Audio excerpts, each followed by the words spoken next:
about bringing jobs to this district.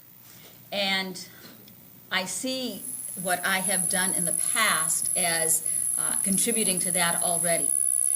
I agree with Tim in terms of the green jobs. I agree with President Obama that if you take a look at job creation historically, it's been science and technology that has driven new jobs. If you take a look at the automotive industry, the beginning of the 20th century, if you take a look at the computer industry, the mid-20th century, well, we can do the same now with green jobs and jobs for alternative energy.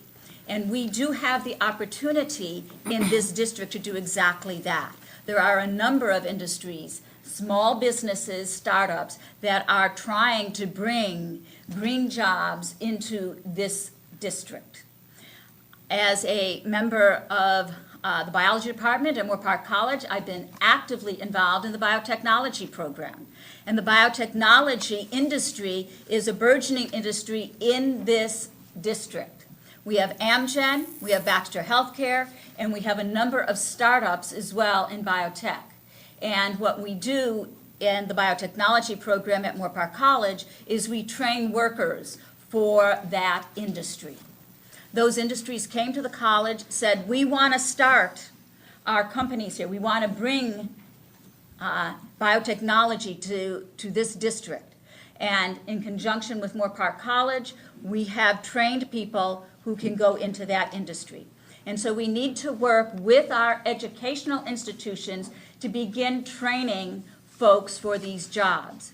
As a member of Community Action, one of the things that we are doing is we are training folks in green jobs. We have an outreach center, and we are beginning to train folks in the solar technology. And what we need to do is we need to create the workforce that folks can then get jobs. Once we have a trained workforce, then the businesses that are trying to start up have folks that they can hire so that we can improve the economy. And then in addition, what we also need to do is we need to create the environment where these businesses can thrive. And so one example that I would like to give you is of LA Community College District. They have a facilities director there that is very committed to green jobs. And what he did when they wanted to redo the gym at Valley College is he said, I want to take that gym off the grid. And so he said, I challenge you to the contractors. I challenge you. What can you do to be able to do that? And what they did is they put small wind turbines on the roof, and they took almost all of Valley College off the grid. We can do that here as well. And so we just need to create the incentives for that industry. Thank you. Marie, we'll start with you.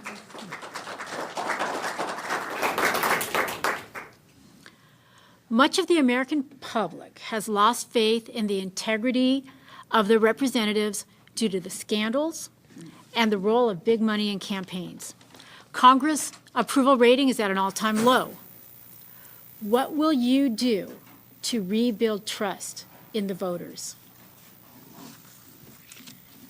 I think one of the biggest ways of building trust is communication. I think that's one of the issues with Representative Gallegly, is that he does not communicate with the voters. As Tim said earlier, you try to call his office, oftentimes you can't get past a staff person. You write to him, you frequently don't get a response. And so I would commit to you that my office would be open. I would listen to you. I would be out there in the community asking for your opinions. I would respond. I would have my staff respond and get back to me with the issues that you're concerned about. And so I think the first step in building trust is communication, building bridges. You need to work with people. People need to see you and get to know you. We don't know our representative anymore. And that is one of the reasons that we don't trust them.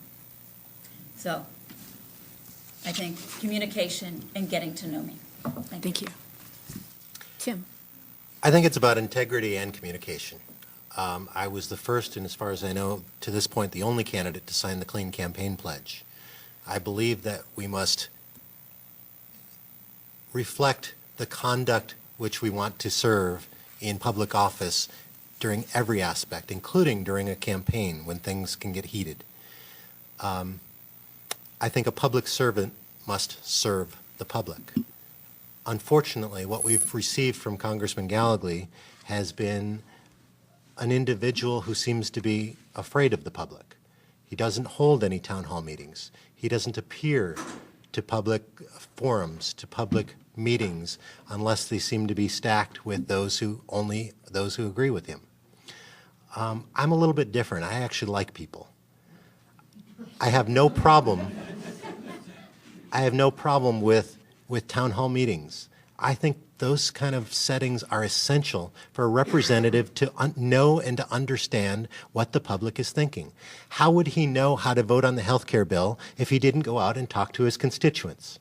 Instead, a phone call to his office revealed that, well, Congressman Gallagher won't be holding a town hall forum because he's already decided he's opposing the health care bill. I think that's backwards. I think you listen to your constituents, you find out what your constituents are concerned with, and that informs your service to the public. And I think we have a responsibility as somebody both on the campaign trail and in elective office to be able to serve the public, to listen to the public, and to be out among the public so that you can know how your positions should be shaped by those with whom you're serving. Thank you. Thank you.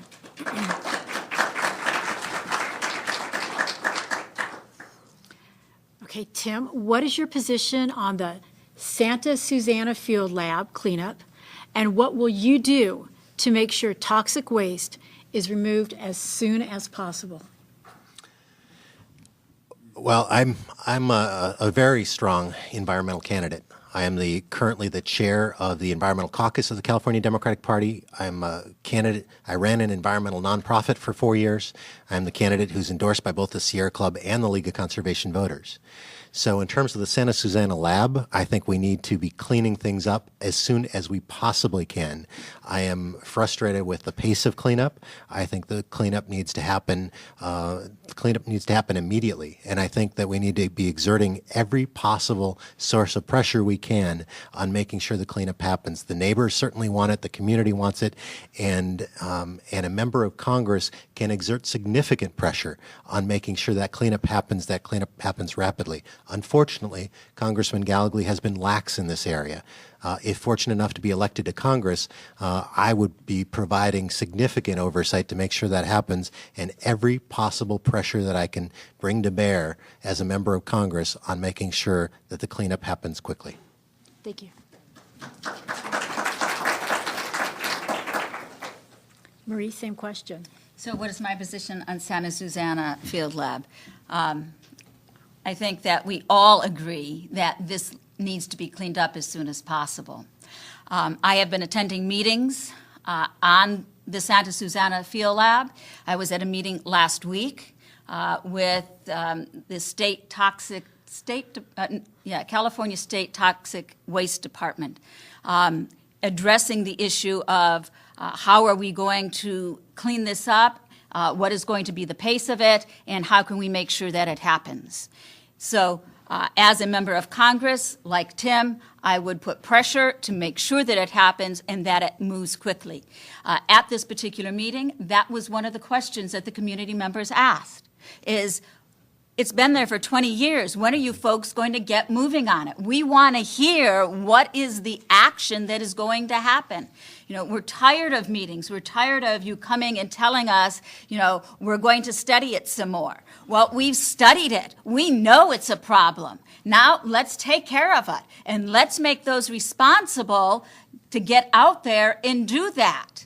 And so I, too, would make sure that as a member of Congress to put pressure on those entities that can make that happen. Thank you.